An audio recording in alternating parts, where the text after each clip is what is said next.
grand plaisir d'accueillir ici Luc Chrétien du CEREMA. Il va vous expliquer en 2 mots ce qu'est le CEREMA parce que c'est un petit peu compliqué. Voilà, il est ingénieur forestier de formation et ingénieur de l'environnement. Et il va vous présenter une conférence dédiée aux services, aux nombreux, très nombreux services et aux quelques 10 services rendus par les arbres, en particulier dans l'univers des villes. Voilà. Ces conférences sont organisées par la ville de Metz et par Mirabel LNE, qui est une association environnementale. Les prochaines conférences que je peux vous annoncer, qui sont aussi à noter, parce qu'elles seront très intéressantes, c'est la venue de Francis Allais, qui est un éminent botaniste, auteur de très nombreux ouvrages. Il vient le 14 novembre. Le 21 novembre, c'est une conférence qui n'est pas organisée avec Mirabel, qui est organisée uniquement par la ville de Metz, donc le mardi suivant. Et c'est une projection d'un film avec un débat sur la défense du renard roux. Voilà, c'est un sujet éminemment polémique. Et je vous invite aussi à venir découvrir ce très beau film et à venir découvrir l'auteur Franck Vignat, qui est un ardent défenseur de cet animal. Voilà, je vous remercie et je vais passer la parole à Luc. Merci. Bonjour à tous et bienvenue. Donc je vais commencer par vous présenter très rapidement l'établissement auquel j'appartiens, sans y passer trop de temps, puisque ce n'est pas pour ça que vous êtes venus. Donc je travaille au CEREMA, qui est un établissement public placé sous l'autorité de l'État, du ministère chargé de l'environnement, qui est le centre d'études et d'expertise sur les risques, l'environnement, la mobilité et l'aménagement. Le CEREMA est un établissement public créé depuis 2014 par la réunion de plusieurs services techniques de l'État, dont les noms ne vous diraient certainement pas grand-chose. Le CEREMA réalise des études pour le compte de l'État central, de l'État, des services déconcentrés de l'État, et pour le compte des collectivités territoriales, sur un certain nombre de sujets. Le gros thème de travail du CEREMA, c'est la route, de manière générale, mais on travaille aussi sur l'environnement. On a une équipe, en particulier à Metz, qui travaille sur les questions d'environnement, en particulier de continuité écologique, et je dirige une équipe qui s'occupe en grande partie de biodiversité. Ce soir, je ne vais pas vous parler que de biodiversité, je vais vous en parler bien sûr, mais je vais vous parler des arbres en ville et des végétaux en ville sous de nombreux aspects. Et en fait, je vais vous présenter ça sous la forme d'une petite histoire d'amour. J'espère que vous n'avez rien contre une petite bluette sentimentale. Donc en fait, une histoire d'amour entre l'arbre ou le végétal et l'être humain. Donc pour raconter une histoire d'amour, il nous faut des amants. Donc les amants, je viens de vous les citer. Il nous faut un lieu, un cadre. Donc le cadre, ce sera la ville. Il nous faut un scénario. Donc vous verrez dans le scénario que la place du végétal et de l'arbre dans la ville évolue beaucoup. Il nous faut un drame, des tensions et des disputes, et vous verrez qu'il y en a, que c'est pas facile, que c'est un couple un petit peu compliqué. Enfin, dans une histoire d'amour, il faut en général une happy end. Donc je vous laisserai juger à la fin si la fin est heureuse ou pas, ou en tout cas si on en prend le chemin. Pour introduire également ce sujet, j'ai eu l'occasion, il y a fort longtemps, j'étais étudiant, donc c'est vous dire, de participer à l'inventaire des arbres de Paris, pour le compte de la municipalité. Alors à l'époque, on n'était pas bardé d'électronique comme maintenant pour ce genre de travail, on avait un compas pour mesurer et un bloc-notes. Et quand j'avais participé à cet inventaire des arbres, j'avais été frappé par les réactions du public, quand on allait toucher leurs arbres, mais ils touchaient juste pour les mesurer. En particulier la réaction catastrophée des cafetiers, qui venaient nous voir quand on touchait au platane qui était devant la terre, en nous disant « mais ne le coupez pas ». On a l'impression qu'on arrivait avec une tronçonneuse. C'était d'ailleurs un très bon moyen de se faire payer une bière par le cafetier, puisqu'il pensait qu'on avait un gros pouvoir de décision. Évidemment, on n'en avait pas. On était de jeunes étudiants. Et aussi, j'avais été frappé par la réaction de la population générale, très généralement, plutôt la population plus âgée, pas les jeunes à l'époque, alors interprétez-le comme vous pensez, mais en tout cas, c'était un fait. Les gens qui aussi, là, nous voyaient mesurer les arbres et pensaient que c'était pour les couper. Et les gens qui disaient, mais moi j'y suis très attaché, ne coupez pas ces arbres-là, laissez-les tranquilles. Donc à l'époque, je m'étais dit, déjà, il y a une relation un petit peu passionnelle entre les arbres et la population. Alors, pour beaucoup d'habitants, c'est vrai que ça ne semblait pas être important, mais pour d'autres, c'était vraiment très important. Donc, quelque part, dans cette histoire-là, il y a un peu de ressenti, un petit peu d'amour déjà. Alors, voilà, on va voir, est-ce qu'il y a vraiment une histoire d'amour entre les deux. Donc, ce que je vais vous montrer, mais je pense que vous le savez déjà si vous êtes ici, c'est que l'homme a vraiment besoin de l'arbre. C'est quelque chose qui nous est vital, même en ville, qui est au départ réputé un milieu non naturel. Par contre, quel besoin le végétal lui-même a de l'homme? Il est capable de se reproduire tout seul, il n'a pas forcément besoin de nous. Donc c'est une relation d'amour déjà un petit peu orientée. Par contre, on ne se rend pas toujours compte des services que nous rendent les arbres, c'est ce que je vais essayer de vous expliquer. La population en général connaît bien, par contre, les problèmes que posent les arbres. On en évoquera quelques-uns, et quand vous discutez avec l'homme ou la femme de la rue, c'est parfois un petit peu ça qui ressort. Et pour terminer d'introduire mon propos, je citerai une chanson, alors rassurez-vous, hein, je ne vais pas chanter, une chanson de Francis Cabrel que vous connaissez peut-être et qui, je pense, illustre parfaitement le propos. Elle s'appelle « L'arbre va tomber ». Alors je vais vous en lire quelques extraits, hein, c'est certainement très difficile pour vous à lire ici. Francis Cabrel nous dit « L'arbre va tomber, les branches salissaient les murs, rien ne doit rester, le monsieur veut garer sa voiture. L'arbre va tomber, ça fera de la place au carrefour, c'était juste un morceau de bois, un bout de forêt avancé trop près des maisons. » Donc là, on voit bien quand même finalement les nuisances hein, qui ressortent de ça, et finalement, on se dit, mais quand on sera débarrassé de cet arbre-là, on sera bien tranquille, on aura plus de place. Tout simplement parce que l'arbre, en ville, pose un problème de gestion de l'espace, en tout cas quand il n'est pas bien appréhendé. Alors, il nous dit aussi, il nous chante aussi, il faut tout faire dégringoler, l'arbre avec les oiseaux dedans. Il y avait pourtant tellement de gens qui s'y abritaient, et tellement de gens qui s'y abritent encore, toujours sur nous penchés quand les averses tombaient. Là, c'est l'autre versant, l'autre facette de l'arbre qui est finalement protecteur. Il va à la fois protéger les oiseaux qui vont y nicher, et on verra, il protéger beaucoup d'autres choses, et il nous protège des intempéries.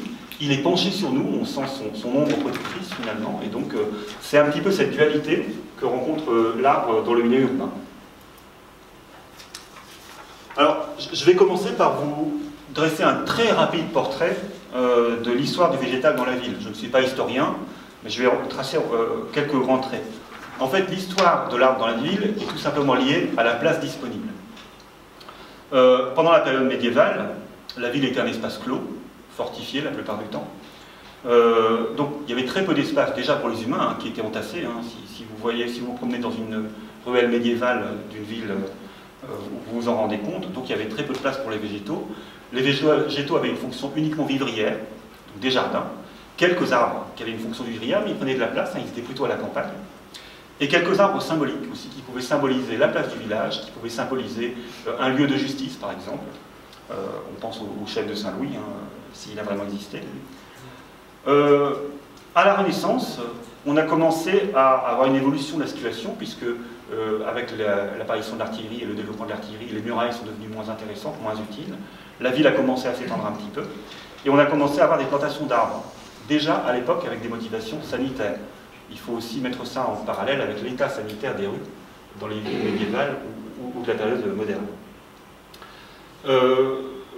Petit à petit, donc à la période classique, hein, en allant jusqu'au 16e, 17e, 18e siècle, on a eu une libération de l'espace et on a eu le début des plantations d'alignement, qui là avaient un rôle d'agrément. Le végétal a également participé à l'expression de la monarchie absolue, avec un végétal totalement cadré, hein, qui n'avait pas intérêt à dépasser de la taille qui lui était dévolue. Et au XVIIe siècle, on voit apparaître la notion de promenade arborée, donc effectivement qui rend compte un petit peu de cette notion d'arbre pour le loisir, pour l'agrément. À la Révolution, l'accent est mis sur la végétalisation comme un matériau essentiel de la beauté des paysages. Et en l'an 5 de la République, on accordait à tout citoyen ayant planté à ses frais une promenade publique une médaille en or et le droit de donner son nom, avec une petite plaque, à cette création. Donc je passe hein, sur le côté un petit peu peut-être prétentieux de la démarche, mais en tout cas ça témoignait de la part des autorités de l'État d'une volonté de favoriser, de valoriser cet arbre. Donc vous voyez une évolution qui était importante à cette époque. Si on poursuit au XIXe siècle, on va en fait poursuivre sur cette lancée, avec une théorisation finalement de cette évolution, avec ce qu'on appelle l'hygiénisme.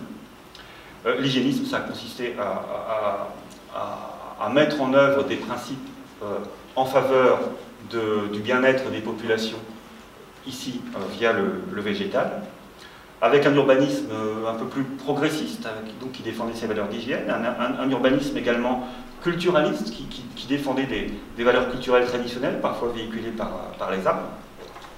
Alors un exemple d'aménagement végétal important au XIXe siècle, c'est ce qu'a fait le préfet Haussmann, ce qui a été fait en fait sous son autorité.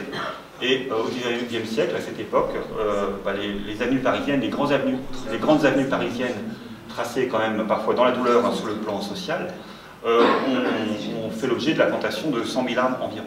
Et petit à petit, le platane, l'arbre roi de nos villes, remplace progressivement les ormes et les tilleuls. Ça, c'est le XIXe siècle. On aurait pu croire que le XXe siècle aurait continué sur la même lancée, mais non, le XXe siècle a eu une évolution très différente. Une évolution, en fait, très, j'allais dire, schizophrène. Une double évolution. D'une part, le XXe siècle est caractérisé par la voiture. La voiture qui, littéralement, s'empare de la ville. D'autre part, une prise de conscience progressive des enjeux environnementaux. Ces deux éléments vont aller un petit peu à l'encontre l'un de l'autre.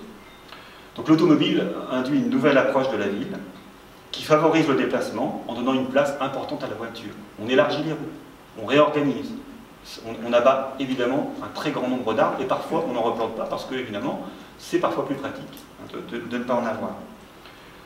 Dans les nouveaux quartiers, on avait aussi des besoins en logement très importants dans les années 50, 60, 70, donc on a construit un petit peu à la va-vite et l'élément végétal n'était certainement pas la principale préoccupation. Cela dit, petit à petit émerge une autre vision des choses. En 1961, on introduit dans les textes réglementaires la notion d'espace vert. Tous les espaces non bâtis, végétalisés, gérés par les services des espaces verts d'une commune et ouverts au public. Ça n'a l'air de rien, mais en général, quand on met quelque chose dans la loi, ça veut dire que ça commence à prendre sens. Et donc on arrive au XXIe siècle avec peut-être une prise de conscience du rôle du végétal dans la ville, peut-être aussi une prise de conscience que la nature et le milieu urbain ne sont peut-être pas si cloisonnés que ça. Donc peut-être un début de retour de la nature dans la ville, je dis peut-être parce que le XXIe siècle on n'en a fait qu'une toute petite partie. Mais aussi au XXIe siècle, on a continué ce qu'on avait fait depuis des décennies, c'est-à-dire étendre les villes en zone périurbaine avec le lot de destruction de milieux naturels ou semi-naturels qui existait. Et parfois, c'est vrai que quand on a détruit des haies et des bosquets et des forêts, même si on a replanté quelques arbres, ce n'est pas forcément une balance qui est très favorable. Ce qu'on peut dire aussi, c'est que dans les années 60 à 80, quand même, beaucoup d'arbres ont été plantés, hein, ne l'enlevons pas. Mais leur espérance de vie est relativement courte, parce que les conditions techniques dans lesquelles elles étaient plantées étaient très défavorables. En fait, on avait parfois plus comment dire, on plantait plus en quantité qu'en qualité peut-être. Les connaissances scientifiques n'étaient pas non plus les mêmes à l'époque. Donc, ce qui nous a donné des plantations parfois fragiles et pas très adaptées aux contraintes urbaines qui n'ont fait que se développer par la suite.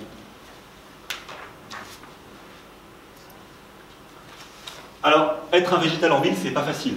Hein, je pense que les arbres, les végétaux de nos villes regardent avec envie leurs cousins de la campagne en se disant « ce serait quand même mieux là-bas », mais ils n'ont pas la possibilité de se mouvoir comme nous.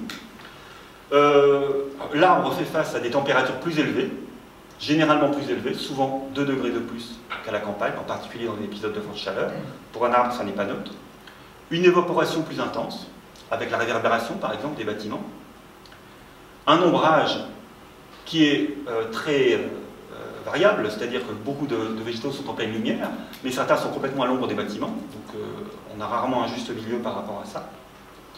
Une hygrométrie, une humidité de l'air qui est faible, de la pollution, aux oxydes d'azote, au dioxyde de soufre, à l'ozone. Alors, nous, on souffre de cette pollution, mais les végétaux en souffrent aussi, certaines espèces plus que d'autres. Une pollution également en particules, aux poussières, hein, qui à la fois peut recouvrir les feuilles et empêcher l'arbre d'assurer sa fonction de photosynthèse, par exemple. Pas l'empêcher, mais en tout cas la gêner. Les sels de déneigement, un poison violent pour les arbres. En 1984-85, lors du très grand hiver des années 80, dont certains d'entre vous se rappellent peut-être, la ville de Paris avait évidemment déneigé ses routes, hein, on peut le comprendre, mais ça avait entraîné la mort de 100 000 arbres. ce qui est tout à fait considérable. Le sel est un poison violent pour les arbres. Violent et immédiat. L'éclairage nocturne, on n'y pense pas, mais l'éclairage nocturne peut perturber aussi la physiologie, le comportement de l'arbre. On en reparlera tout à l'heure. L'espace racinaire est réduit. D'abord parce que la fosse de plantation n'est pas toujours suffisamment importante et l'arbre a besoin d'espace pour ses racines. On ne les voit pas les racines, mais elles sont aussi importantes que ce qu'il y a à l'extérieur. Et on a des réseaux, et on a des trottoirs, et on a des zones indurées, etc., qui vont fortement gêner son système racinaire. Les sols sont déstructurés. Ils n'ont pas les différents horizons naturels d'un sol naturel. Ils sont pollués, bien souvent. Et aussi, et peut-être surtout, ils sont imperméabilisés, en grande partie. Donc beaucoup de goudron autour des arbres, et parfois avec finalement une très faible surface dans laquelle l'eau va pouvoir s'écouler pour alimenter les racines. Donc vous voyez, c'est quand même pas un métier facile, hein, arbre en ville. Et la durée de vie d'un arbre en ville est estimée dans des études faites par le Grand Lyon. L'île de Lyon, on en parlera plusieurs fois hein, sur cette question. La durée d'un arbre en ville est de 30 à 50 ans, en général. Rarement 70. Alors, soit parce qu'ils meurent, soit parce qu'ils dépérissent, soit parce qu'ils sont abattus. Hein. Parce que c'est vrai que l'homme aime bien aménager. Il aménage, il plante des arbres. 15 ans après, il aménage autrement. Les arbres, tant pis pour eux, on ne leur demande pas leur avis. On les coupe et on en remet d'autres. Hein, ça arrive régulièrement. Les chercheurs considèrent que les arbres pourraient vivre 2 à 3 fois plus longtemps en ville, sans dommage. Ce qui présenterait beaucoup d'intérêt, puisque vous le verrez, les services rendus par les arbres aux hommes sont pleinement efficaces, surtout quand ils ont atteint un âge adulte, et aussi parce que on a toujours un peu des mois des populations quand on coupe des arbres, et si on s'arrangeait pour les faire vivre un peu plus longtemps, ça rendrait aussi les choses un peu plus harmonieuses.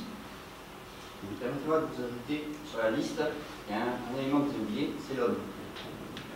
Oui, alors oui, mais principalement l'homme. Alors, tous ces éléments sont liés à l'homme, bien sûr, mais il y a aussi les dégradations faites par l'homme lui-même, oui. Alors, il y a plusieurs choses dans ce que vous dites. Il y a effectivement, alors, il y a le vandalisme, par exemple.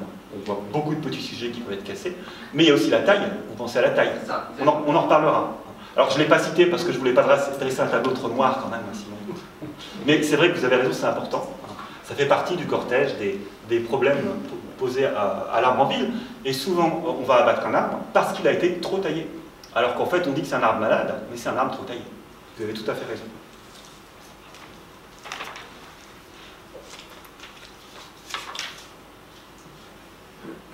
Alors, voilà un petit peu pour illustrer. Alors, les photos sont peut-être un peu petites hein, pour vous, surtout pour ceux qui sont au four, et je m'en excuse. Vous voyez ici les réseaux. Donc, les réseaux, pour glisser ses racines là-dedans, c'est toujours un peu compliqué. Et quand on va intervenir sur ces réseaux, on va couper des racines, parfois des racines maîtresses. Donc, ça peut être tout à fait problématique, ça peut facilement entraîner la mort d'un arbre. Et la photo de gauche illustre simplement le peu d'espace non minéralisé dont peut disposer un arbre. Là, ce sont quelques sophoras dans une rue de Metz, où c'est compliqué parfois d'assurer l'équilibre hydrique hein, pour un végétal. J'ai parlé de l'éclairage nocturne. Alors, il est généralement considéré comme insuffisant pour affecter vraiment la photosynthèse de l'arbre. Par contre, il peut contribuer à inhiber la dormance du végétal. La dormance, c'est le fait que l'arbre se mette au ralenti pour passer l'hiver. Cette dormance, ça fonctionne moins bien pour des arbres très éclairés. À New York, par exemple, on a démontré que la chute des feuilles était retardée d'1 mois près d'un lampadaire. Chez nous, je pense que ce constat est valable de la même manière. Donc, finalement, une perturbation, de manière générale. On pourrait penser qu'en apportant plus de lumière, le lampadaire favorise l'arbre. Ce n'est pas le cas. Ça l'éloigne simplement des conditions naturelles pour lesquelles il a été façonné par l'évolution.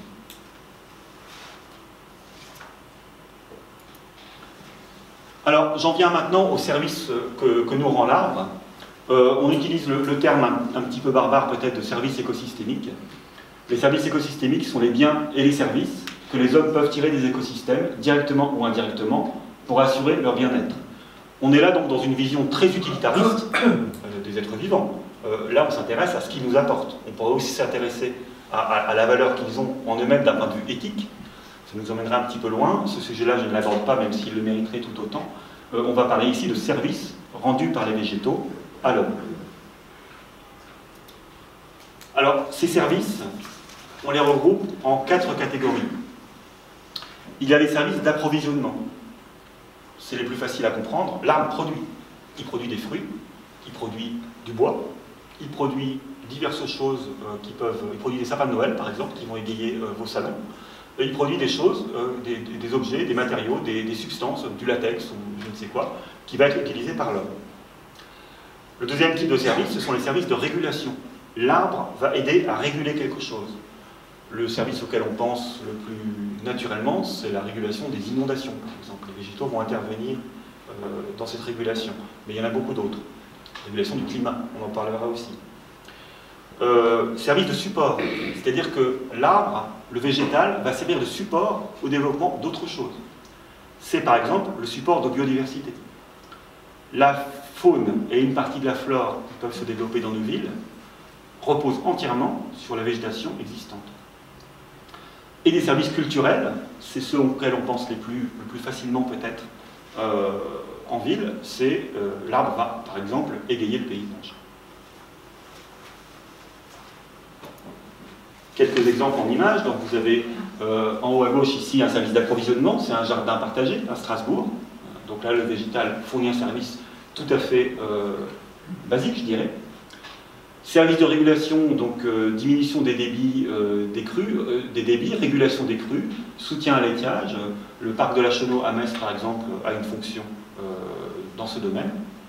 Service de support de biodiversité, ici je vous ai mis une photo de quelques arbres morts maintenus dans un parc à Metz, où ces arbres morts vont servir au développement d'un certain nombre d'espèces animales et végétales.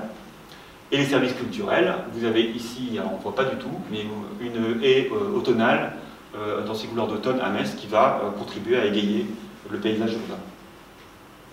Alors, parmi les services d'approvisionnement, on peut en citer un certain nombre. J'ai cité la production de bois. La production de bois, vous me direz, c'est anecdotique en ville, hein, au milieu périurbain. Ça ne l'est pas, hein, parce que les arbres, quand même, il y en a beaucoup. On peut, par exemple, citer le cas de l'agroforesterie, hein, qui est une technique combinant l'agriculture et la production d'arbres, avec un intérêt partagé aussi bien pour l'arbre que pour les cultures qui sont menées. L'agroforesterie a certainement un potentiel de développement important en zone périurbaine. L'arbre va contribuer à fixer du dioxyde de carbone, il va protéger les cultures par un certain nombre de moyens, il va contribuer donc à la régulation du climat, il va contribuer à préserver la ressource en eau, y compris pour les cultures. Donc l'arbre et le milieu agricole ne sont pas du tout antinomiques, à condition d'intégrer les plantations arboricoles dès la conception d'un projet agroforestier. La haie aussi est un exemple typique de l'utilisation du ligneux, du végétal, en milieu agricole, qui va jouer un rôle souvent très favorable dans la régulation des ravageurs des cultures. Alors je vous cite quelques-uns de ces services, hein, mais on pourrait en citer beaucoup d'autres. Je vais m'intéresser à un certain nombre d'entre eux.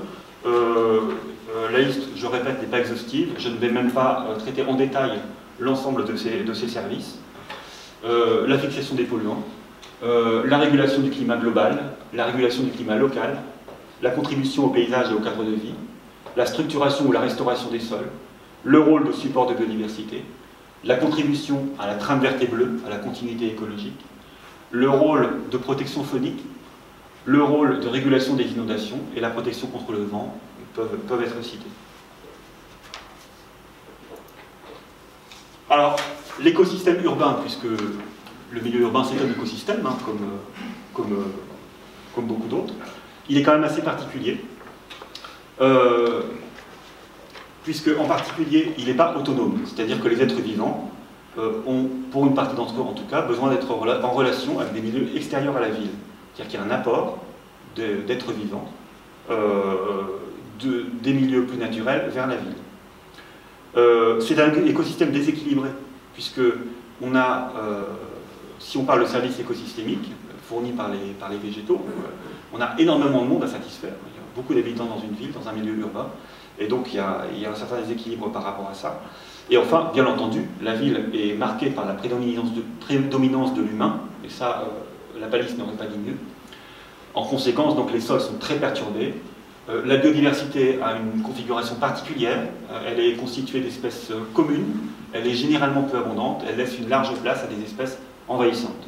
Donc c'est un milieu particulier et il faut tenir compte finalement de ces particularités. Alors en ce qui concerne la fixation des polluants, le rôle joué par les arbres dans la fixation des polluants, c'est un sujet dont on pourrait longuement parler. Je vais par nécessité aller quand même assez vite. On a en fait plusieurs manières dont les arbres, plusieurs voies qu'utilisent les arbres et les végétaux en général pour contribuer à la réduction des polluants.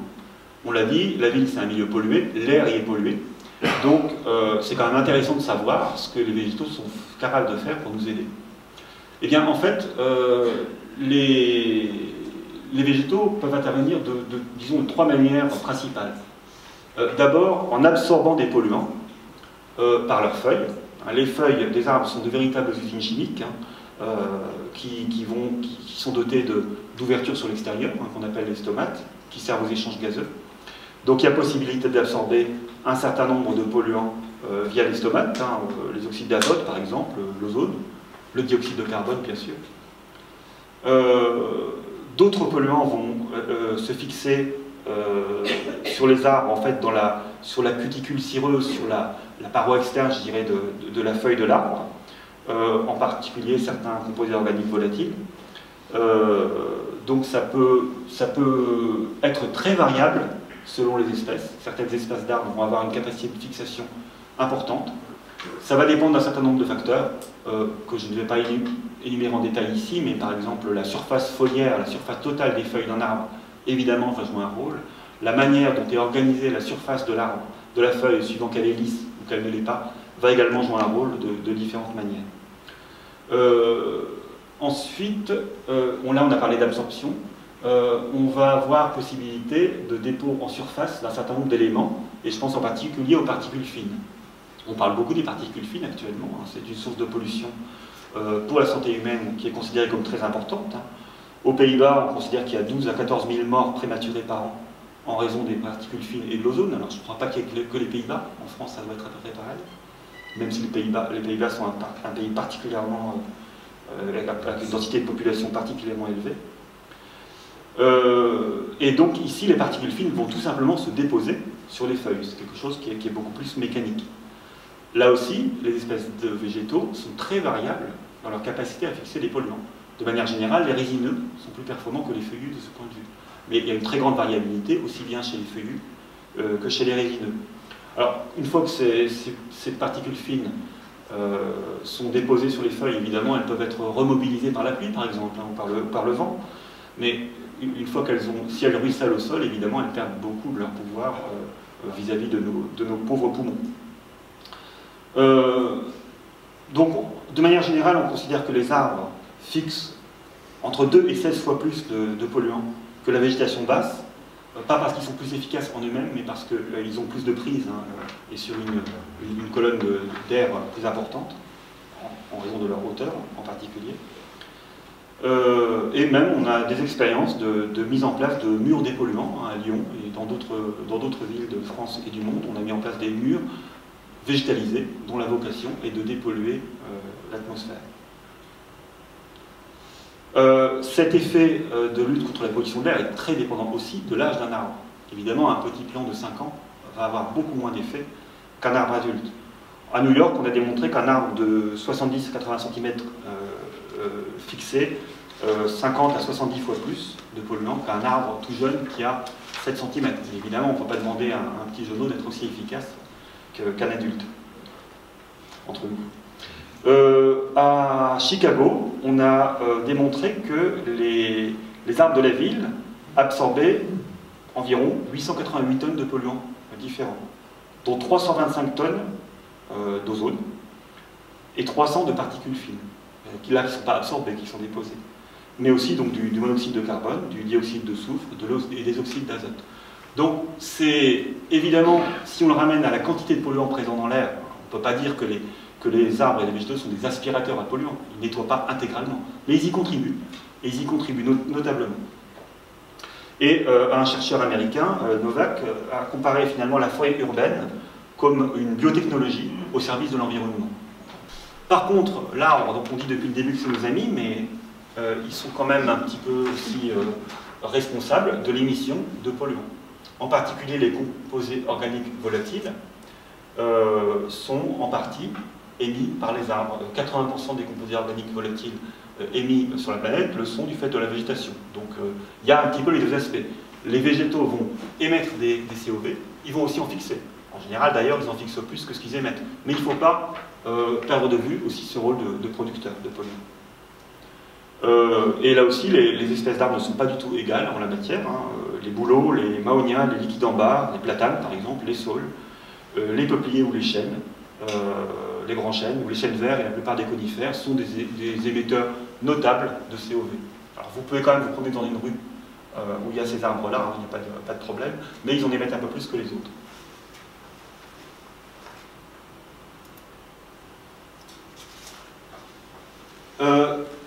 Voilà pour l'effet sur la qualité de l'air, c'est déjà quand même à mon avis pas négligeable. Les végétaux ont également un effet sur la régulation du climat global, par le stockage et la séquestration de carbone. Un platane ici, un platane de 30 cm, donc un assez jeune, un arbre d'âge moyen, je dirais, d'une hauteur de 10 mètres, il aura stocké 0,2 tonnes d'équivalent CO2. Le CO2, vous savez que c'est le principal gaz à effet de serre, on mesure les choses en équivalent CO2. Donc en fixant du dioxyde de carbone, il contribue, pour sa modeste part, à la régulation du climat, à la limitation, en tout cas, des problèmes climatiques par la limitation de la présence de la quantité de gaz à effet de serre dans l'atmosphère. À maturité, il aura stocké 13,8 tonnes de CO2, équivalent de 13,8 tonnes de CO2. Donc là, vous voyez, il y a l'effet de l'âge qui va jouer. Et si on coupe ce platane tout jeune parce qu'on aura décidé d'aménager la rue autrement, on va perdre un vrai potentiel de fixation de carbone. Traduit en termes d'euros ou de dollars, cette fixation de carbone des arbres, y compris des arbres urbains, n'est pas négligeable. Alors, maintenant, les principaux enjeux, on dit souvent qu'ils sont ailleurs. C'est vrai que le nombre d'arbres en ville par rapport au nombre d'arbres dans nos forêts, surtout que la France est un pays assez boisé, n'est peut-être pas l'essentiel. Mais ça compte quand même, ça joue. Il y a les forêts, les océans et les sols qui sont de gros fixateurs de carbone. Mais la forêt urbaine, comme on dit, a certainement son rôle à jouer par rapport à ça. Et bien entendu, n'oublions pas non plus l'économie d'énergie et le recours aux énergies renouvelables qui peut permettre, bien sûr, de contribuer à résoudre ces problèmes climatiques. Dans une ville comme Strasbourg, si on considère uniquement les hêtres, le hêtre commun, les hêtres communs stockent 22 000 tonnes de carbone et en séquestrent 749 tonnes par an. Donc c'est quand même des quantités qui sont déjà assez importantes.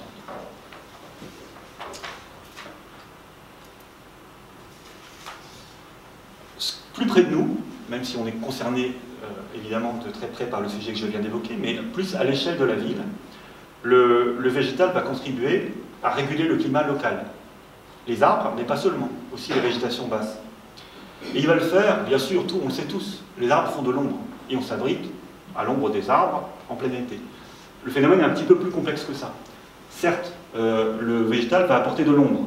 Sur un rayonnement solaire, l'arbre va absorber jusqu'à 50% du rayonnement, bien sûr en saison de végétation, et c'est finalement que 20% à peu près de l'énergie issue des rayons solaires qui va atteindre le niveau du sol, une partie aussi étant réverbérée. Donc ça, c'est un effet d'ombrage qui est tout à fait évident. Mais aussi, l'arbre, n'oublions pas que c'est une pompe, c'est une usine chimique, et dans sa physiologie, l'arbre va rejeter de la vapeur d'eau et refroidir l'air. C'est le phénomène d'évapotranspiration qui contribue aussi, en plus de l'ombrage, à réduire, à réguler finalement le climat. On a montré qu'un alignement d'arbres de 2 rangées de 9 mètres d'arbres de 9 mètres de haut peut diminuer jusqu'à 4 degrés dans une rue végétalisée par rapport à la même rue minérale. Et 4 degrés, quand il fait déjà 35, vous sentez la différence. Là aussi, c'est très variable sur vos essences. Le bouleau, par exemple, avec son petit feuillage très léger, il a d'autres avantages, hein, mais il joue un rôle par rapport à ça, mais il joue un rôle très faible. Quand vous le comparez à un hêtre ou un catalpa, ou à des espèces qui ont une forte végétation, un magnolia par exemple, un grand magnolia, ces arbres-là jouent un rôle beaucoup plus important sur cette régulation. C'est en fait le phénomène de lutte contre les îlots de chaleur urbains. Dans une zone boisée urbaine, si on prend un parc urbain, la température peut être de 2 à 8 degrés inférieure au reste de la ville. Dans certains cas, dans certaines rues, on a ce qu'on appelle un effet de canyon urbain. Le terme est assez parlant, c'est-à-dire que la réverbération des rayons fait qu'on a une chaleur qui augmente, les arbres d'alignement peuvent permettre vraiment de réguler ce problème. Par ailleurs, les surfaces perméables, les surfaces en herbe, vont aussi jouer le rôle d'évapotranspiration dont j'ai parlé pour les arbres, et donc toutes les zones en herbe, toutes les zones non minéralisées vont contribuer à cette régulation des effets de chaleur. On le sent bien d'ailleurs, en plein été, quand on marche sur de l'herbe, on regagne un petit peu de fraîcheur. Tout ça, ça a été démontré scientifiquement, et c'est maintenant un sujet dont se sont emparés d'abord les chercheurs, et maintenant les décideurs et les aménageurs.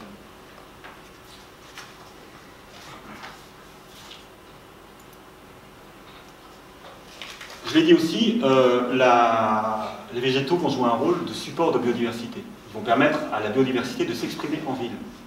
Pendant très longtemps, on a considéré qu'il y avait la nature et la ville, et que les espèces animales et végétales sauvages n'avaient pas leur place en ville. Donc quand on avait des mauvaises arbres sur un trottoir, on les éliminait avec les moyens qu'on avait à notre disposition, par exemple.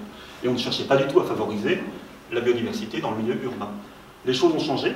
Le milieu rural est devenu beaucoup moins favorable à la faune et à la flore. On a pris conscience des enjeux de conservation de la biodiversité, qui elles-mêmes aussi nous rendent des services très importants. Et donc on s'est intéressé à la biodiversité qui pouvait se développer en ville. Je l'ai dit tout à l'heure en introduction, cette biodiversité en ville, elle n'est pas la même que dans la campagne. On ne va pas avoir les espèces, on ne va pas avoir peu d'espèces particulièrement remarquables. On aura bien quelques faucons pèlerins, par exemple, sur les grands bâtiments qui vont nicher. On peut en avoir beaucoup d'autres. Mais en général, on va avoir des espèces, je dirais plus, entre guillemets, parce que le terme n'est pas approprié, mais plus courantes en tout cas. J'allais dire banales, mais plus courantes, c'est mieux. Mais même les espèces courantes, maintenant, beaucoup d'entre elles sont menacées. Quand vous voyez un hérisson, c'est encore courant, mais c'est une future espèce menacée. C'est déjà une espèce menacée, et c'est une future espèce rare. Donc voilà, finalement, en ville, on a certainement une petite place à leur faire. Alors, au niveau des végétaux, on parle souvent de favoriser les espèces locales. Ce qu'on appelle les espèces locales, c'est les espèces naturellement présentes dans un milieu donné. Vous avez à gauche une espèce locale, un saule, une espèce autochtone, on peut dire ça également. À droite, vous avez une espèce exotique, une espèce alloctone, on dit aussi comme ça, un Sophora du Japon. Sophora du Japon qui est une des principales espèces de plantation à Paris. Près d'un quart, je crois, des arbres plantés à Paris sont de cette espèce, étonnamment.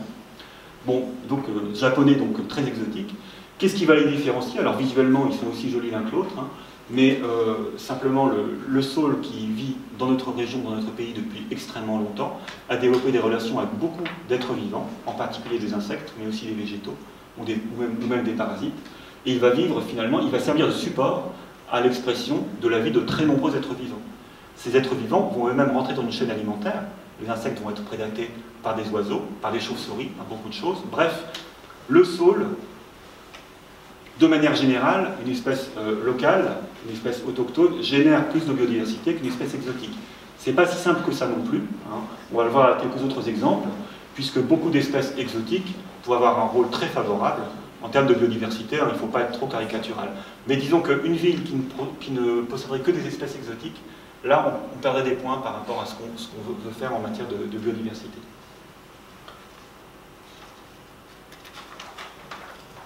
Alors, je vous ai mis le plus beau papillon du monde, à mon avis, le pan du jour, qui est aussi un des plus courants chez nous, dans un jardin public.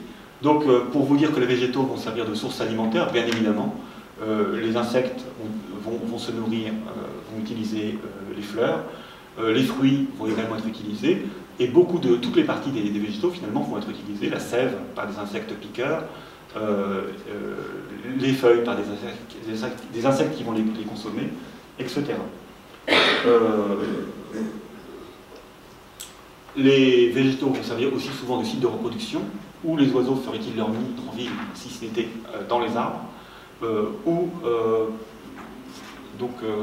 un rôle de site de reproduction qui est absolument évident pour les nids, mais qui concerne aussi beaucoup d'autres espèces.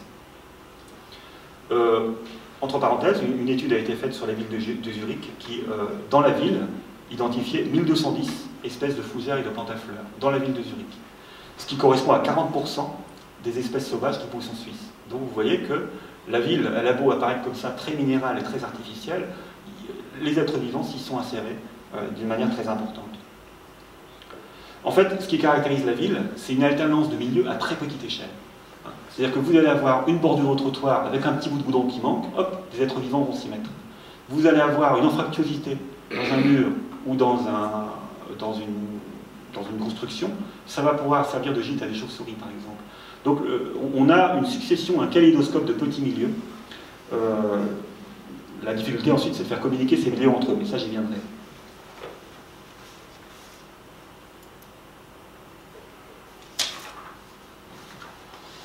Alors, en termes de biodiversité, les végétaux vont aussi fournir une nourriture hivernale. Je vous ai mis ici deux exemples. En bas, vous ne le voyez pas, mais c'est du lierre. Alors, le lierre, c'est une espèce extrêmement intéressante pour la faune, de manière générale, en milieu urbain. Elle fournit un abri. Hein. C'est facile d'aller se cacher là-dedans quand on est un petit animal. Elle fournit une nourriture hivernale, ce qui est très intéressant aussi, ce qui est le cas aussi du Pyracantha que j'ai mis en haut, qui peut fournir une nourriture tardive, en tout cas pour certaines espèces. On a des espèces mellifères, donc des espèces qui vont pouvoir être utilisées par les abeilles. Je vous ai mis ici le robinier pseudo-acacia, le robinier faux acacia. Alors c'est une espèce qui est considérée comme exotique envahissante, elle n'est pas forcément très sympathique à ce titre-là, mais néanmoins, objectivement, c'est une espèce mellifère, donc intéressante pour les abeilles. Et bien plus célèbre, le tilleul.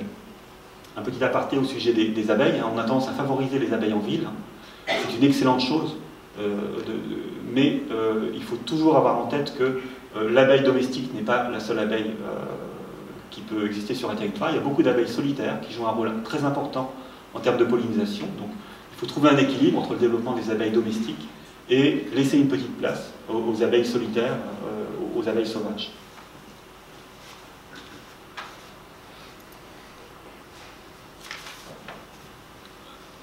Je n'ai pas résisté à l'envie de vous remettre le lierre pour son rôle d'abri. Les végétaux vont aussi servir de perchoir, ça c'est évident. Dès qu'il y en a un, vous avez des oiseaux dessus. Il va servir aussi d'abri. Alors là, je vous ai mis en fait un frêne, c'est à Metz toujours, avec une blessure. Alors la blessure, elle n'est pas forcément actuellement utilisable par la faune, mais elle le deviendra peut-être si cette blessure évolue en une cavité qui sera utilisée éventuellement par des oiseaux, plus probablement par des chiroptères, des chauves-souris. Les chauves-souris, elles ont besoin parfois d'un décollement d'écorce de 2 cm. Ça suffit pour que les chauves-souris l'utilisent. Alors vous allez me dire, ça crée un danger, parce que l'arbre peut casser à cet endroit-là. C'est vrai, c'est possible, ça peut arriver, mais néanmoins, si c'est suivi de manière suffisante, c'est pas forcément en soi un problème. Je vous ai parlé du rôle d'abri pour les chauves-souris. On peut citer un cas un petit peu malheureux, mais qui a été l'occasion d'une prise de conscience. À Strasbourg, il y a quelques années, je crois que c'était en 2008 ou 2010, on a abattu un arbre, j'ai plus l'info de ce que c'était comme arbre, et dedans on avait 500 oreillards roux. Vous ne savez peut-être pas ce que c'est que l'oreillard roux, c'est une espèce de chauve-souris, protégée, comme toutes les espèces de chauves-souris en France, pas mal menacée, et donc il y a eu beaucoup de dégâts, il y a eu beaucoup de pertes. Alors les services ensuite ont fait en sorte autant que possible de les sauver, et en tout cas ce cas-là, ce cas malheureux, a permis de modifier un petit peu la façon de gérer les arbres, et en tout cas d'envisager une inspection systématique des arbres présentant un potentiel, en tout cas pour les chauves-souris, avant de les abattre.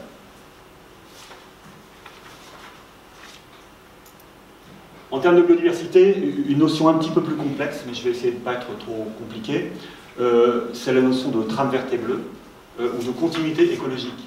Parce que si vous avez dans une ville 1000 petits endroits où peuvent vivre des êtres vivants, mais si ces 1000 petits endroits ne communiquent pas entre eux, si les animaux ne peuvent pas aller de l'un à l'autre, ça ne sert à rien. Et évidemment, les animaux ne peuvent pas y faire leur cycle, à la fois se nourrir, s'abreuver, se reproduire et se reposer. Ils ont besoin de tout ça. S'il y en a un des quatre qui ne peuvent pas faire, évidemment, la population va péricliter. Donc il faut que les êtres vivants puissent circuler. Alors, il y a beaucoup d'espaces de circulation en ville, mais ils ne sont pas prévus pour les animaux, ni pour la flore, ils sont prévus pour les humains. Et ils ne sont pas très pratiques pour les animaux. Revenons à notre hérisson de tout à l'heure. Sachez qu'un hérisson sur 2 meurt écrasé, ce qui est énorme. Alors, sur le petit schéma que vous avez à gauche, vous avez en fait une notion qui est très simple, c'est que la biodiversité a besoin de réservoirs. des endroits où tout va bien, où elle peut prospérer. Et elle a besoin de corridors, ce sont les traits orange, alors il y en a plusieurs sortes, mais je ne vais pas le développer. Elle a besoin finalement d'espace de circulation, comme nous on a besoin de routes pour aller d'un endroit à un autre. On essaye maintenant, en termes d'urbanisme, c'est le schéma de droite, hein, la loi l'impose depuis le Grenelle de l'environnement, de définir une armature écologique, une trame verte et bleue, qui va permettre la trame verte à circuler pour les espèces non aquatiques et la trame bleue à circuler pour les espèces aquatiques.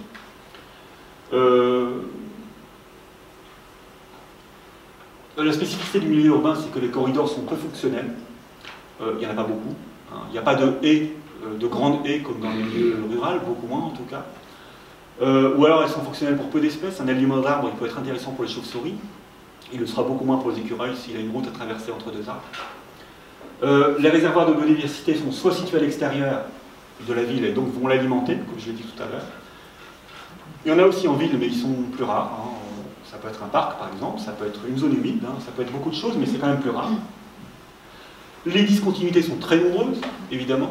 Si un renard, pour aller voir sa belle, doit traverser 10 routes, les chances de reproduction sont réduites. La mortalité de la faune est très importante. Et il y a bien sûr la pollution qui affecte la faune et la flore comme nous, et le dérangement qui va affecter un certain nombre d'espèces. Beaucoup d'espèces ne peuvent pas vivre en ville parce qu'elles sont sensibles au dérangement. Cela dit, certaines s'adaptent. Alors voilà quelques éléments qui peuvent contribuer à la trame verte et bleue dans une ville. C'est parfois des petites choses. Hein. Je vous ai mis ici en haut à gauche un endroit que j'aime bien, puisque c'est un îlot à Strasbourg qui a été déminéralisé. Ici, vous aviez du goudron il y a quelques années. Maintenant, vous avez un bosquet. Alors ce bosquet, ce n'est pas un haut lieu de nature, hein, mais il va jouer un rôle pour un certain nombre d'espèces. Vous avez une haie ici à droite, en milieu urbain. Vous avez des toitures végétalisées qui peuvent aussi servir de relais pour un certain nombre d'espèces d'insectes. Et vous avez ici une autre illustration des réflexions qui peuvent être menées pour maintenir cette infrastructure écologique.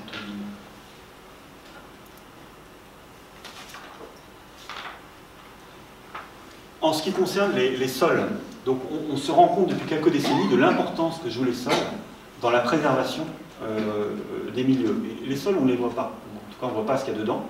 Donc, on les a souvent négligés. Un sol naturel, il a un certain nombre de propriétés physiques, chimiques et biologiques.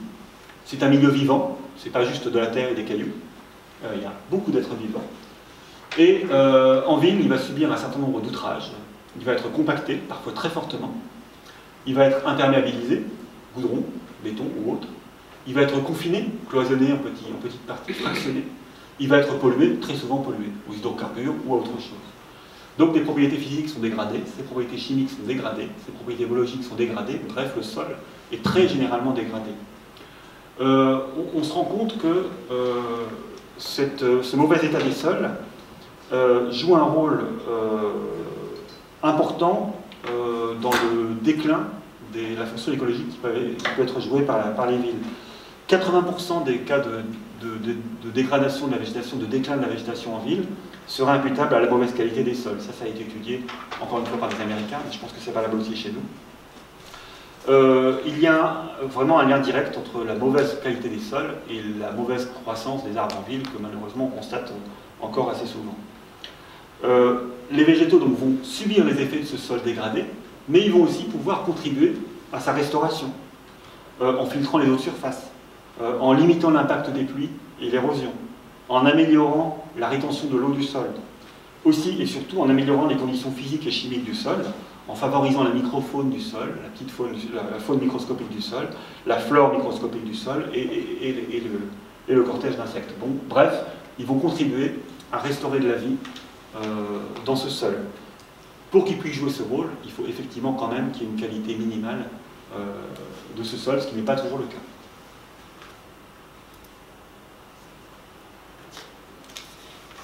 Autre service que nous rendent ces braves gens, c'est la régulation des inondations. Tout simplement parce qu'ils vont modifier les conditions d'écoulement de l'eau.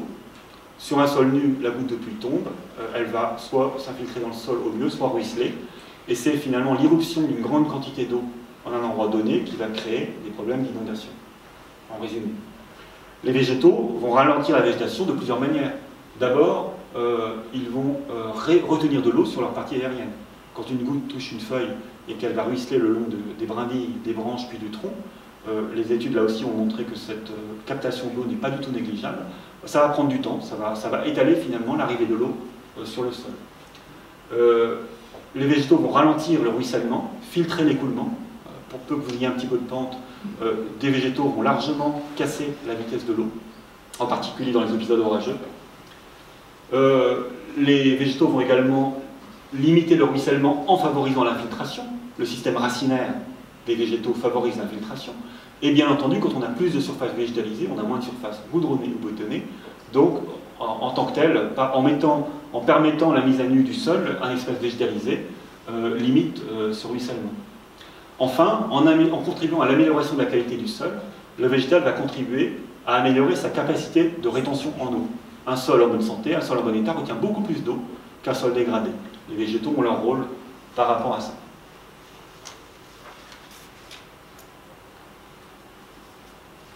Autre gamme de services que nous rendent les arbres, on arrive à quelque chose qu'on conceptualise tous assez facilement, c'est la contribution au paysage et au cadre de vie.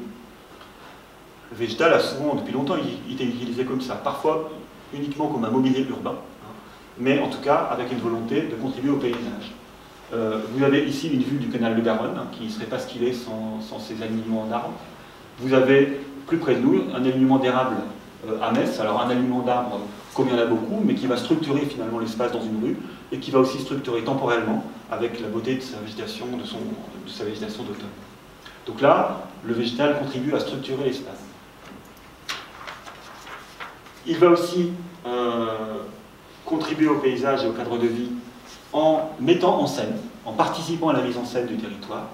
J'ai mis ici à gauche une photo d'un bâtiment à Strasbourg, alors un cube, vraiment un bâtiment qui ne paye pas de mine, mais qui, habillé par de la vigne, est tout à fait attire l'œil, est tout à fait intéressant et je dirais reposant quand on le regarde. Et là, il suffit de peu de choses. Ce n'est pas un mur végétalisé hyper complexe comme ce qu'on fait dans certaines réalisations. C'est quelque chose qui pousse tout seul, à peu de choses près. Vous avez ici un parc de Strasbourg, le parc de Eritz, où là, la mise en scène est faite autour de l'eau, avec une végétation liée à l'eau qui est installée en bordure du plan d'eau. Une petite commune de Lorraine, un petit village de Lorraine, où là on utilise le végétal pour mettre en scène également, alors avec un art un peu taupière, des végétaux très sculptés. Je vous laisse apprécier la qualité de l'aménagement, je ne porte pas de jugement là-dessus. Mais en tout cas, c'est une façon de caractériser une façade qui était finalement tout à fait banale, on la reconnaît. Peut-être certains d'entre vous reconnaissent l'endroit, je ne le citerai pas. Donc voilà, finalement une utilisation du végétal un petit peu différente, mais pourquoi pas. Enfin, le végétal peut indiquer un contexte. Alors, j'ai mis ces photos-là parce que ça paraît tout à fait significatif. Quand vous avez un calvaire, en gros, en général, vous avez un arbre. Et quand vous avez un calvaire sans arbre, c'est qu'on a enlevé l'arbre. Puisque finalement, c'est des éléments qui souvent étaient liés, traditionnellement, et donc qui finalement participaient à un contexte donné.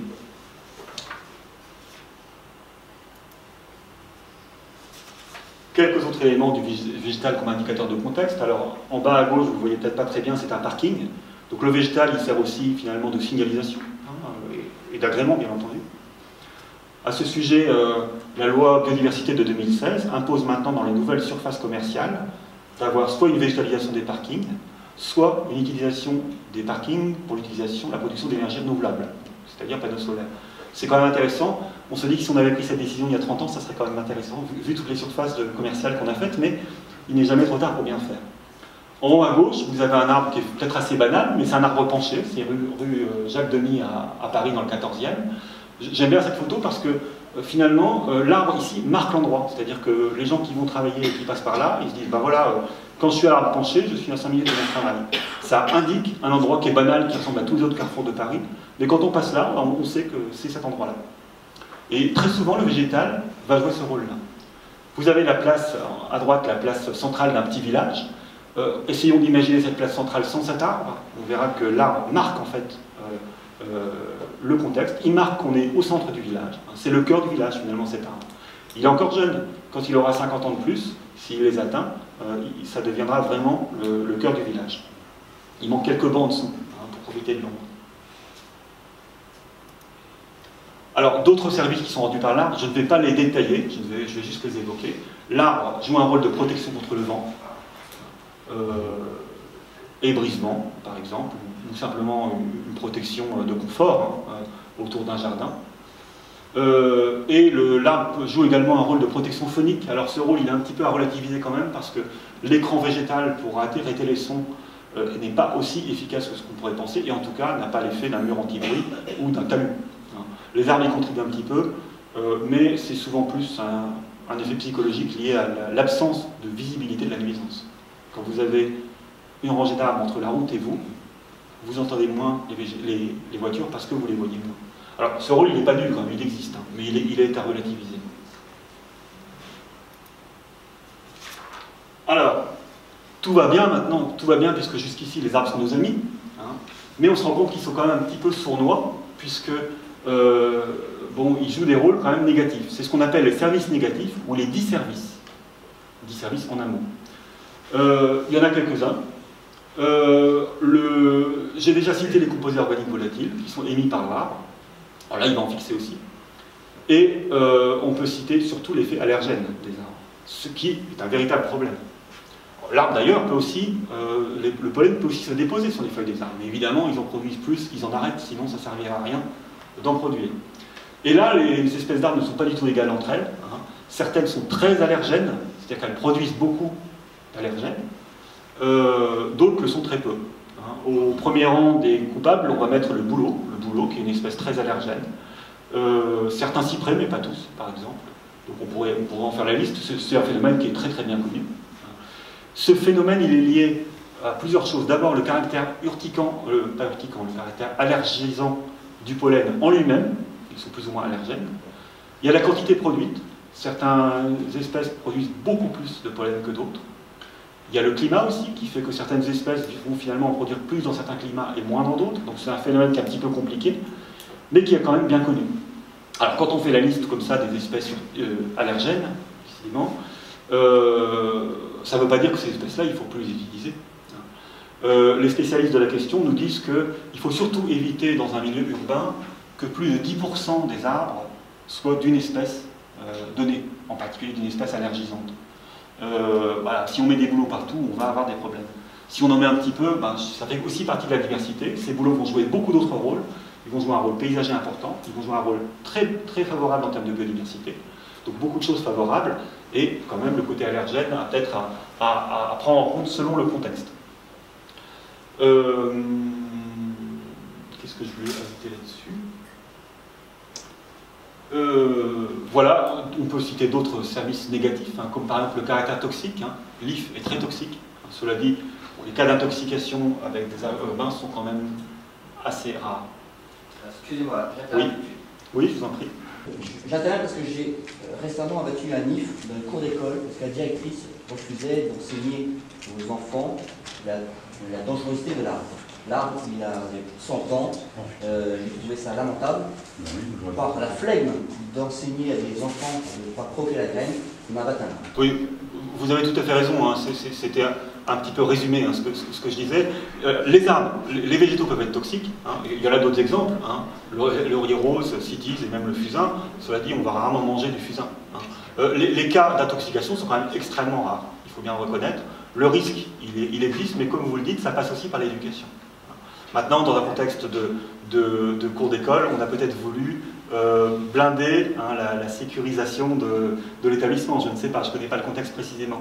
Mais cette question d'intoxication est parfois largement surestimée. Vous avez raison. Il y a aussi le caractère urticant, épineux. Alors les épineux, bien sûr, ça nous aide aussi. Hein. Certains épineux vont servir à finalement empêcher d'atteindre, de traverser des espaces qu'on ne souhaite pas avoir traversés.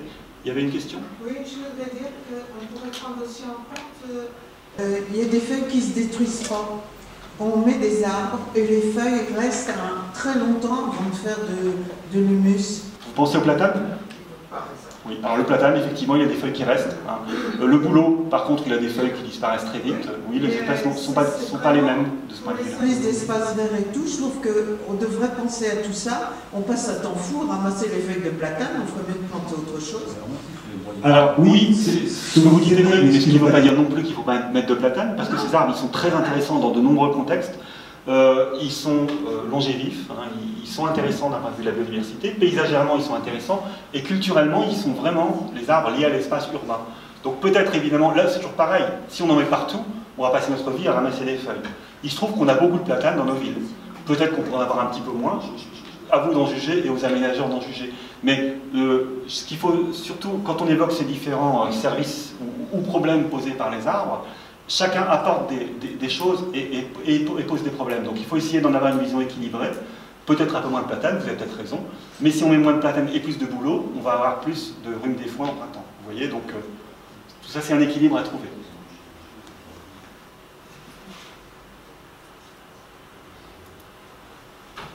Alors voilà, donc on récapitule un peu sur notre histoire d'amour. Donc les arbres nous aiment, hein, c'est évident, ils nous aiment beaucoup. Évidemment, hein, quand je dis ça, c'est une boutade, hein, puisque les arbres n'ont rien à faire de nous, hein, ils suivent leur cycle. Mais l'homme, lui, répond parfois moins non plus. Hein, parce que les arbres font beaucoup pour nous, mais nous, d'une part, on n'en est pas conscient, mais on est très conscient des problèmes qu'ils nous posent. Donc on va voir si c'est réciproque, et ça ne l'est pas toujours. Quelques photos issues d'articles de presse. Alors vous avez un article de Ouest France et vous avez un article de Sud-Ouest, hein, j'aurais pu trouver les mêmes dans les journaux locaux. La photo de droite, donc c'est assez classique, hein, c'est le goudron qui est soulevé par une racine, et le titre c'est « Quand les arbres deviennent trop envahissants ». Je trouve que le terme est révélateur parce que c'est une invasion. Hein. L'arbre nous envahit et si on pousse le raisonnement jusqu'au bout, ça veut dire si on n'en est plus du tout, on sera tranquille. L'arbre n'a pas demandé à ce qu'il y ait du goudron autour, aussi proche que ça. À gauche, c'est à Royan. Les revêtements des trottoirs sont fortement abîmés, soulevés notamment par les racines des pins qui agrémentent la place, au point de devenir dangereux, puisque certaines plaques forment des arêtes parfois hautes de plusieurs centimètres. Les risques de chute sont accrus. Alors là, c'est un réquisitoire. Dans un tribunal, on a l'impression d'entendre l'avocat général qui fait le procès de l'arbre qui a soulevé le goudron. L'arbre est peut-être moins responsable que le goudron lui-même, qui crée finalement ce problème de danger réel, hein, pour la population. Au-delà de la boutade, dans des cas comme cela, évidemment, c'est des cas où l'aménagement n'a pas forcément été bien pensé. On a mis les espèces d'arbres à racines superficielles. Il y a des espèces qui sont très dommageables dans ce domaine-là. Il y a l'élan glanduleux, par exemple. Le marronnier d'Inde, c'est pas non plus l'idéal par rapport à ça. Il y en a beaucoup d'autres. Bref, quand on entoure l'arbre de goudron, ce qui est déjà pas une bonne chose en soi, il y a peut-être une réflexion à avoir par rapport à ça. Mais vous voyez, ce qui était intéressant dans ces articles, c'est que l'arbre est vraiment jugé responsable et coupable de cette situation. Alors que lui, il ne demandait qu'à pousser au milieu de l'herbe. Les risques de chute de branches, les risques de chute d'arbres. Alors vous avez un cas dramatique, hein, sur la photo du haut, un arbre qui est fermé suite à un avis de tempête à cause du risque de chute de branches. Donc ça, c'est évidemment quelque chose qui doit être pris en compte. C'est quelque chose qui peut arriver, qui arrive peut-être quand même moins que ce qu'on croit, et c'est vrai que la moindre singularité, la moindre blessure ou début de pourriture sur un arbre n'entraîne pas forcément un risque exagérément fort de chute d'arbres. On a aussi des arbres qui tombent alors qu'ils sont parfaitement sains. Donc évidemment, il y a une vigilance à avoir par rapport à ça, hein, puisqu'on parle de la sécurité publique, c'est très important. Mais il ne faut pas non plus, je dirais, faire la chasse aux sorcières des arbres dès qu'ils sont un petit peu malades, en allant les éliminer. Ça s'est fait aussi, par moments, ça s'est fait aussi sur les bords de route.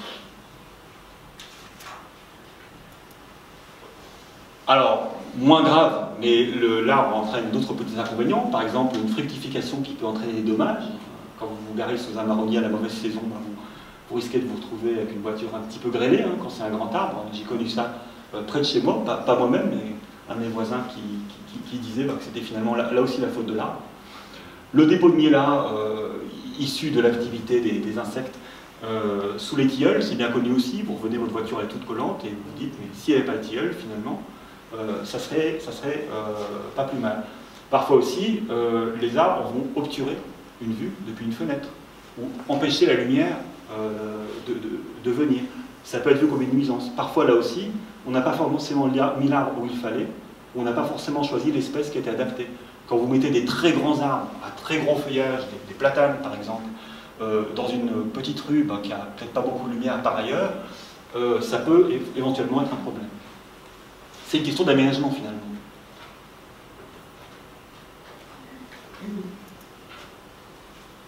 Les arbres de grande hauteur sont réputés aussi poser des problèmes. Alors là, je vous ai mis une photo, c'était dans un village. un épicéa, un très grand épicéa au cœur du village, qui a été finalement abattu, déconstruit tronçon par tronçon. J'en avais discuté avec le maire qui me disait « mais ça me coûte les yeux de la tête, moi je ne planterai plus d'arbres dans la ville, dans le village ». Donc, alors, du point de vue de son budget, on peut peut-être comprendre sa réaction, mais là aussi, c'est peut-être pas le bon choix, et puis aussi, on peut peut-être se dire qu'un arbre comme ça, on va en abattre une fois par siècle dans un petit village, donc c'est peut-être aussi à relativiser. Les arbres de grande envergure, il n'y a rien de plus triste en ville que de voir un cèdre planté à 3 mètres d'un mur, parce que le cèdre est une espèce qui a besoin d'espace, qui est magnifique quand il a de l'espace. Quand vous le plantez dans un milieu confiné, vous allez être obligé de le mutiler au bout de quelques années. Votre jardin sera je dirais, gâché, et la vie de l'arbre le sera aussi, parce qu'au bout d'un moment, vous l'enlèverez. Là, dans le parc du Château d'Amboise, il est beaucoup plus à l'aise. Voilà, leurs méfaits sont divers. Hein. On peut avoir aussi des fruits malodorants, on peut avoir des espèces sensibles au vent, sensibles au chablis, et j'en passe. Alors, mais les arbres surtout coûtent cher. Alors, je n'ai pas prévu de vous faire un long exposé sur la question. On va vous mettre en avant le coût de ramassage des feuilles, comme disait madame. On va mettre en avant le coût de l'élagage. Souvent, d'ailleurs, le coût de l'élagage revient. C'est quelque chose... Alors, certes, quand on le fait, ça a un coût. Mais là aussi, c'est une question d'aménagement et de gestion des arbres. On le verra dans la dernière partie que j'aborderai tout à l'heure sur les évolutions en cours. Si vous élaguez un arbre, vous allez devoir l'élaguer plus tard. Si vous placez un arbre au bon endroit, à un endroit où finalement ces arbres ne vont gêner, ces branches ne vont gêner personne, vous n'aurez pas besoin de l'élaguer. Et vous n'aurez peut-être certainement jamais besoin de l'élaguer, et donc ce coût disparaît. Très généralement, le coût de gestion des arbres, il peut être, de la végétation en général, il peut être réduit. Je l'évoquerai aussi tout à l'heure, mais je peux le dire maintenant.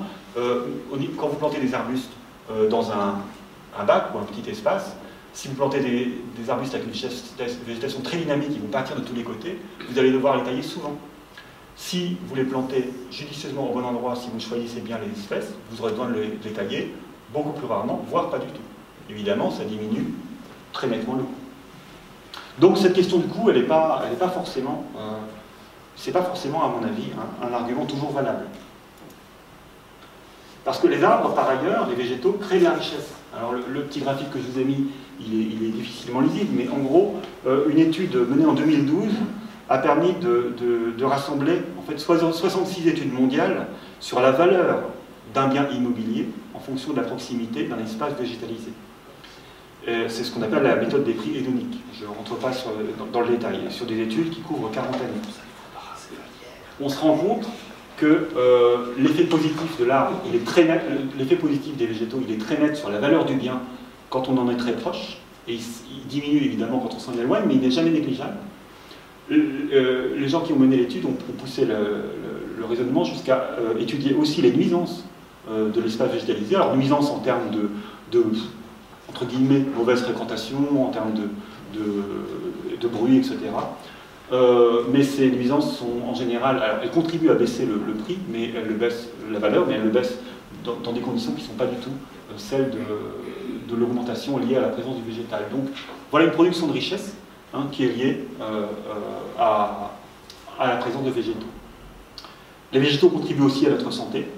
Je vous citerai ici une étude de l'université de Chicago, auprès de 32 000 habitants, qui vivaient plus ou moins proches d'espaces végétalisés. Et on constate une augmentation de l'espérance de vie qui est très nette et directement liée à la présence des espaces végétalisés. Alors il faut corriger cette donnée par le fait que les gens qui habitent dans les quartiers où il y a beaucoup d'espaces verts sont en général les catégories plus aisées déjà au départ. Mais si on corrige ces données, on a quand même un effet direct de la végétation. Un effet médical, je dirais. À Londres, si on raisonne en termes économiques, je vous ai tout à l'heure parlé de la fixation de carbone, mais à Londres, un lotissement de 300 logements environ, avec 150 arbres plantés, on a estimé qu'au bout de 30 ans, on avait une séquestration de carbone et une élimination des polluants atmosphériques qui pouvaient se traduire en une valeur d'1 million de livres sterling. C'est quand même pas négligeable. Il y a beaucoup de calculs de ce type-là qui sont faits.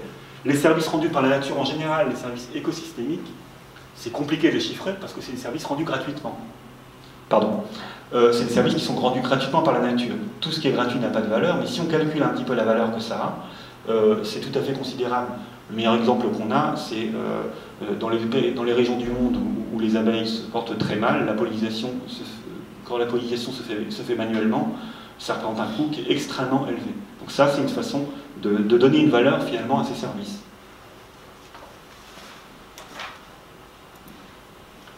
Alors, finalement, quand on prend tout ça, on a deux stratégies d'aménagement, aménagement minéral et aménagement vert. Alors, je vous ai mis à gauche la place Mazel, qui est un endroit que j'aime beaucoup quand j'y vais avec mes enfants, mais qui n'est pas un exemple d'aménagement vert, d'aménagement végétal, à mon avis. Même si c'est un endroit qui est conçu avec beaucoup d'intérêt, je ne lui enlève rien. Je vous ai mis en opposition, enfin en complément à droite, la place d'Austerlitz à Strasbourg. Je ne sais pas si vous la connaissez. C'est une place qui était totalement minérale, une place vraiment typique des années 70, avec en gros qui était faite pour la voiture et rien d'autre. Et cette place a été revégétalisée sur une partie notable de sa surface. Alors j'ai pas les chiffres en tête, mais sous la forme de pastilles comme ça. Et en plus en favorisant beaucoup les espèces locales, les espèces endémiques, les espèces autochtones plutôt. Aussi bien d'arbres que de végétaux plus bas. On a quand même gardé les grands arbres qui étaient des sophoras là aussi, je crois que c'était des sophoras. On a gardé les grands arbres pour leur aspect paysager, et on a une végétalisation de cette place qui s'est traduite par un engouement vraiment extraordinaire de la part de la population. Ça devient un des endroits les plus courus de la ville de Strasbourg, et l'effet est extrêmement net. J'ai eu l'occasion moi-même d'y aller et de poser la question à un cafetier. Vous direz, je fréquente beaucoup les cafetiers. Et, je lui ai demandé ce qu'il pensait de cet aménagement. Lui, il considère évidemment que ça améliore très notablement le cadre de vie et ça contribue au succès de son commerce. Donc ils sont favorables. C'est une des portes d'entrée du centre-ville du centre historique de Strasbourg.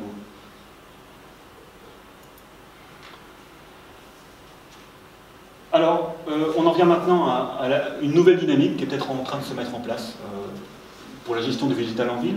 Je vous ai mis ici quelque chose qui est très emblématique finalement de cette nouvelle façon de faire, même si pour l'instant ça reste encore anecdotique, un mur végétalisé, on en parle beaucoup depuis quelques années.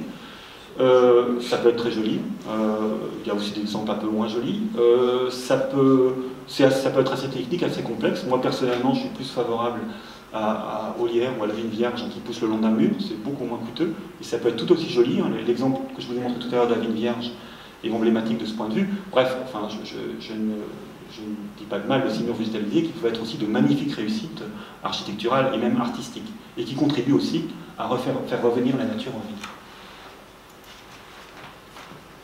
Plus près de nous, et plus courant, une façon différente de traiter les espaces verts, avec une gestion différenciée. Donc, ces principes sont intégrés par exemple par le service des espaces verts de Metz depuis 2011, mais ils le sont aussi par le service des espaces verts de Nancy, de Strasbourg et de Lyon depuis plus longtemps encore, donc par beaucoup de grandes villes maintenant, et même je dirais la plupart des grandes villes en France. La gestion différenciée, ça consiste finalement à adapter la manière dont on va gérer le végétal selon un gradient du moins naturel au plus naturel, au lieu de faire finalement un petit peu partout pareil comme on faisait parfois par le passé. Un bel exemple ici, avec une prairie fleurie maintenue au milieu d'espaces qui, eux, sont beaucoup plus tondus. Alors, on peut aller plus loin dans la naturalité de la gestion. Ici, voilà quelques photos que j'ai empruntées au site internet de la ville de Metz, pour montrer un petit peu cette dynamique, où en fait, là, ça a été un petit peu organisé par les services des espaces verts, avec finalement 4 classes de jardins. Les jardins de prestige que vous avez en haut à gauche, où la nature est très maîtrisée. Ici, le jardinier il met en scène la végétation avec beaucoup de minutie. C'est tondu jusqu'à 25 fois par an, ce qui n'est quand même pas rien. Deuxième cas, en haut à droite, ce sont les jardins plus traditionnels. Ici, on a un fleurissement horticole à base d'arbustes, de rosiers, de plantes vivaces. L'arrosage est occasionnel et le gazon est tondu là 10 à 15 fois par an. Et à cette fois avec du mulching, c'est-à-dire qu'on laisse les résidus de coupe sur le sol, ce qui n'est pas le cas dans le cas précédent. Troisième cas, en bas à gauche, on favorise les jardins naturels, donc une ambiance champêtre, avec des prairies fleuries pérennes. Alors prairies fleuries pour lesquelles il faut aussi bien choisir les espèces, parce qu'elles peuvent être plus ou moins intéressantes en termes de nature. Des prairies fleuries pérennes, des bulbes naturalisées, des essences locales qui sont favorisées. Les pelouses sont fauchées 2 ou 3 fois par an, et on va tondre uniquement le bord des allées. Le quatrième cas, le cas en bas à droite, je crois que c'est le parc du Pas du Loup. où la nature est privilégiée. Ici, on intervient le moins possible, je dirais, essentiellement pour des raisons de sécurité. La fauche doit être sélective, les végétaux, toujours indigènes. La vocation écologique, biodiversité de ces espaces-là est la plus forte. Donc voilà, un type de gradient. Je crois que ce genre de démarche a le mérite, pour les services qui vont gérer, d'organiser les choses. Alors, après, il y a de la théorie à la mise en pratique, hein. Il y a aussi des habitudes qui sont parfois difficiles à changer, hein. Mais les choses très certainement progressent de ce point de vue-là, et progressent aussi par un phénomène que j'ai pas cité, qui est l'abandon rapide, je dirais, par la plus grande partie des collectivités, des traitements chimiques, hein, traitements phytosanitaires, voire insecticides, qui étaient extrêmement dommageables pour nos milieux et qui sont non seulement qui ont été abandonnés progressivement, mais qui sont maintenant, depuis la loi biodiversité de l'an dernier dont je parlais tout à l'heure, qui sont interdits pour les collectivités de manière générale. Je vous ai remis ici ma petite placette de Strasbourg tout à l'heure, que j'aime beaucoup. Ça fait aussi partie de cette dynamique, une placette déminéralisée. C'est rare, c'est difficile, hein, de déminéraliser un espace, de le rendre végétal. À Strasbourg, il y a une vraie dynamique par rapport à ça, et qui associe les citoyens, puisque les plantations sont assurées par les riverains. Donc c'est un des cas tout à fait intéressant. Cette photo, vous l'avez déjà vue tout à l'heure. J'aime bien cette photo parce qu'on est ici dans un parc urbain à Metz. On a maintenu des arbres morts. Alors, il y a une tendance qui consiste souvent à dire qu'un arbre mort, c'est dangereux, hein, parce que ça va tomber. Non, un arbre mort, c'est pas dangereux, ça ne va pas tomber. Ça va plutôt s'effriter petit à petit et tomber par tout petits morceaux. Et si jamais il y a un risque de chute qui apparaît, les services en général le localiseront à temps. Et en tout cas, ça n'a pas plus de chances de tomber qu'un arbre vivant, parce que déjà, ça a une très faible prise au vent. Par contre, c'est un immeuble pour beaucoup d'êtres vivants. C'est habité par de très nombreuses espèces d'insectes. Il y a beaucoup d'espèces d'insectes qu'on appelle les coléoptères saproxylophages, qui vont vivre uniquement dans le bois mort. Le bois mort est un élément très raréfié dans nos sociétés. Il est très raréfié en forêt. Il est bien plus encore en ville. Et laisser un espace à cette végétation morte, à ce bois mort, c'est tout à fait, je pense, intéressant dans un parc urbain. C'est moche? Ça a été pris au... Oui, quelqu'un a dit que c'était moche? Moi, je trouve pas que c'est moche, hein. Je trouve ça très beau. Oui. Non, c'est pas moi qui dis que c'était moche. Est-ce que ça a été pris au plan d'eau, cette photo? Celle-là, c'est pas au plan d'eau. C'est... Botanique? Non, c'est pas genre de la botanique. J'en ai pris pas mal, donc je sais plus. Je l'ai pioché celle-là. Ce sont de vrais arbres morts ou des arbres qu'on a coupés et qu'on a cisaillés les écorces au pied pour en faire des arbres morts? Ah, vous voulez dire qu'on les a tués pour en faire des arbres morts? On a fait ça au plan d'eau, oui. C'est complètement stupide. Alors oui, très honnêtement, je connais pas l'historique de ces arbres-là, donc ce que vous me dites me fait peur, parce que c'est peut-être ça. Moi j'ai tendance à penser le contraire, mais peut-être, après tout, il faudrait connaître l'historique du site. Toujours est-il que maintenir des arbres morts dans des espaces, je ne parle pas forcément des bords de rue, hein, bien sûr, mais dans des parcs, maintenir des arbres morts, ils peuvent être couchés aussi. Parfois, alors dans certains parcs urbains, je crois que j'ai vu ça à Lille, on utilise les arbres morts pour délimiter des espaces où on n'a pas envie que les gens aillent. Et très naturellement, il suffit qu'il y ait un arbre couché et le public, 90% du public en tout cas, ne va pas franchir cette limite. Donc, voilà, alors, ça me fait réfléchir ce que vous dites, effectivement, si c'est le cas, c'est un petit peu dommage. C'était d'autant plus stupide que c'était des arbres bien vivants et magnifiques. On a donc fait à hauteur pour en faire des arbres morts. Alors, c'est pas ce que je recommande, bien entendu. Et 20 mètres plus loin, il y avait un boulot qui était en train de mourir et qu'on a abattu, plutôt qu'on peut laisser en tant qu'arbre mort sur place. Bon, donc ça veut dire qu'il y a... Ça veut dire qu'il y a encore des programmes. D'accord. Mais en tout cas, je pense qu'on peut se retrouver sur l'intérêt de maintenir des arbres morts dans les espaces urbains, à condition bien sûr d'utiliser les arbres en fin de vie. C'est triste. Vous trouvez que c'est triste? Ah non, moi pas du tout. Non.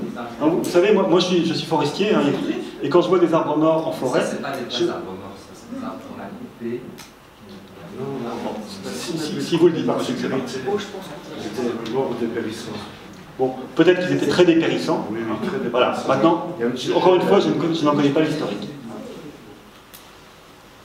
Non, en fait, je trouve que c'est pas triste parce que ça montre un petit peu finalement qu'on a affaire à des êtres vivants, qu'il y a un cycle de la vie et de la mort chez les végétaux. Et je trouve ça, moi, tout à fait esthétique. Alors c'est encore plus beau quand c'est effectivement quand c'est des arbres qui sont en train de s'écrouler, hein, qui sont pleins de mousse et de champignons.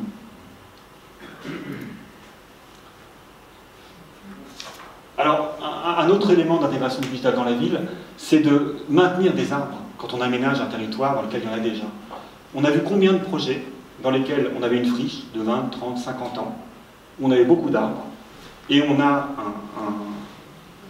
un architecte qui arrive, je ne sais pas s'il y a des architectes dans la salle, mais qui arrive plein de bonnes intentions et qui a son projet, et qui va, pour mener son projet, éliminer les arbres présents pour en planter d'autres, finalement, autour des bâtiments qui vont être mis en place. Là aussi, les choses peuvent évoluer, et elles évoluent quand même. Là aussi, vous avez l'aménagement d'un parc à Strasbourg, où on a aménagé un parc à partir d'une ancienne friche, et on a justement tiré parti des formes un peu bizarres qu'ont les arbres poussant spontanément, finalement, pour intégrer ça dans l'aménagement paysager. D'un autre côté, on gagne aussi des décennies par rapport à l'aspect qu'on veut donner à ce parc. Ça ne prend que des avantages. Ça n'est pas fait, ça n'a souvent pas été fait. Peut-être un peu dans les aménagements de parcs, mais en tout cas dans les lotissements, dans les projets d'urbanisme de construction. Très souvent, on a éliminé de la végétation existante pour construire des lotissements avec des petites placettes dans lesquelles on a replanté des arbres. Alors après, c'est peut-être une question de localisation. Les arbres ne sont pas forcément localisés au bon endroit. Mais la réflexion, en tout cas, qui consiste à garder les arbres que l'on pourra garder, elle n'a pas toujours été faite. L'inconvénient de construire en gardant les arbres existants fait qu'on va, dans les constructions, classer les sources qui empruntent les arbres, et on va couper les systèmes racinaires, on va perturber l'arbre, et dans les années à venir, l'arbre va malheureusement être dangereux, et du coup, l'arbre a un vrai coût d'intervention parce qu'on a la maison qui est sous l'arbre. Alors ce que vous dites est juste, hein, si on pousse le raisonnement jusqu'à garder un arbre à 3 ou à 5 mètres des zones qu'on va construire, mais dans l'aménagement d'un quartier, d'un lotissement, on a un peu d'espace prévu pour les espaces verts. Si on a identifié 3 beaux chênes qui restent du milieu précédent, et que c'est là qu'on va faire justement un petit espace vert en laissant toute la place nécessaire à ces arbres-là. Je parle pas non plus de... Mais vous parliez de lotissement. Oui. La mentalité d'un lotisseur, c'est d'utiliser un maximum d'espace pour ses maisons. Oui, mais donc, vous avez aussi des lotissements où, en termes où le raisonnement est aussi de garder une part non négligeable d'espace vert pour justement avoir un lotissement qui soit plus valorisable. Vous avez aussi des villes qui appliquent ce qu'on appelle un indice de biodiversité pour les futurs aménagements. Et c'est une chose pour laquelle on se... oui, vous avez des villes qui appliquent un indice de biodiversité obligatoire pour tout aménageur. Et donc, vous pouvez fixer, selon les quartiers, un pourcentage à garder d'espace vert pour toute construction, qu'elle soit privée ou faite par un lotisseur. Voilà. Ça, c'est très intéressant. on en parlera en privé. J'ai eu l'occasion, moi aussi, de travailler avec des lotisseurs où ce raisonnement il avait été intégré. Alors, pour un qui le fait, évidemment, on peut peut-être en trouver 10 qui ne le font pas. Hein. Mais néanmoins, ça contribue aussi à valoriser un cadre de vie. Alors, je vous ai mis une citation d'un monsieur que vous verrez la semaine prochaine, pour ceux qui reviendront, Francis Allais, hein, qui dit tout simplement que 10 jeunes arbres ne remplacent pas un vieux. Quand vous avez un vieil arbre et que vous n'avez pas de raison de l'enlever, il vaut mieux le laisser que d'en replanter 10 jeunes.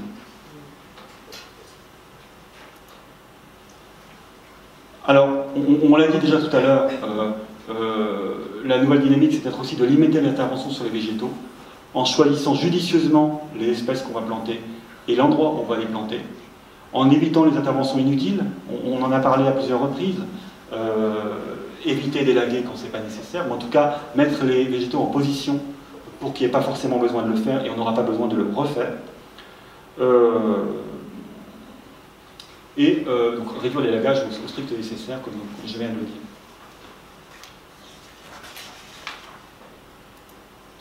Alors actuellement, donc, les arbres se lancent dans des chartes de l'arbre, hein, beaucoup en ont adopté.